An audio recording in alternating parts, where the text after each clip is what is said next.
Thanks for a few minutes of your time. Yeah, no problem. Mike Topper, go ahead. Hey, Tomon, obviously South Carolina was able to rush the ball very well. What were some of the things you saw out there that allowed them to really find some holes and rush the ball well?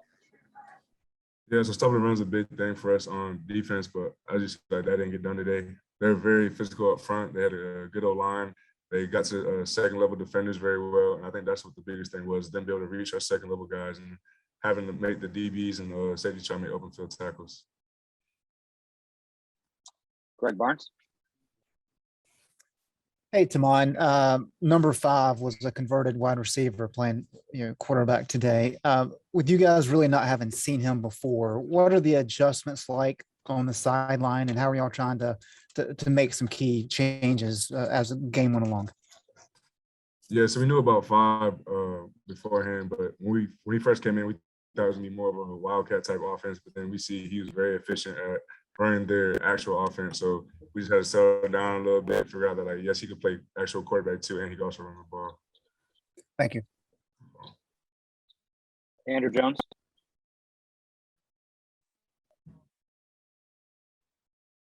When we talked to you guys the last couple of weeks, one of the themes was you guys wanted to get rid of the taste that was lingering from how the NC State game ended.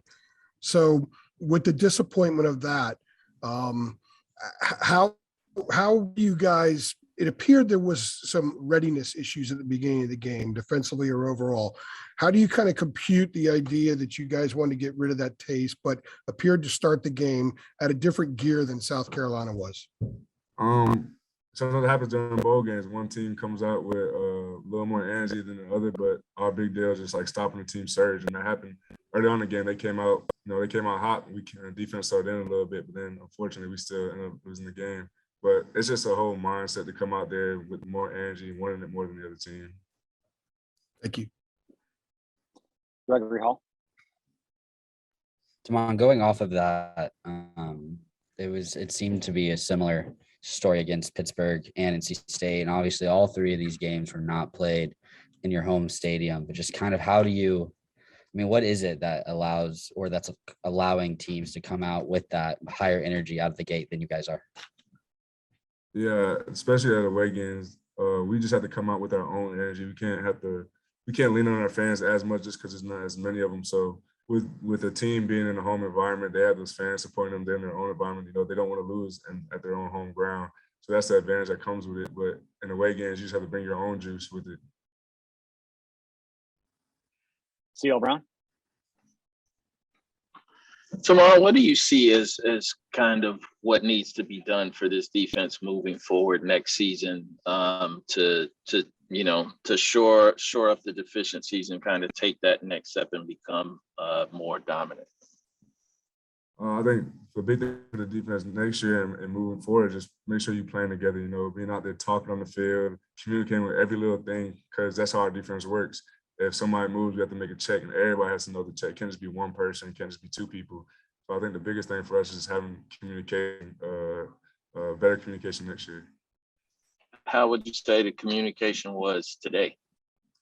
There was times out there when it got quiet, but then also there's times where when we were playing well, our communication was on point. So, and then also along with the communication, just that consistency we need. Our last question for Tomon will come from Adam Smith. Mind you guys opened this season ranked in the top 10 and picked to win the Coastal in the ACC, and you finish 6-7 with a tough loss, a couple tough losses to NC State and South Carolina.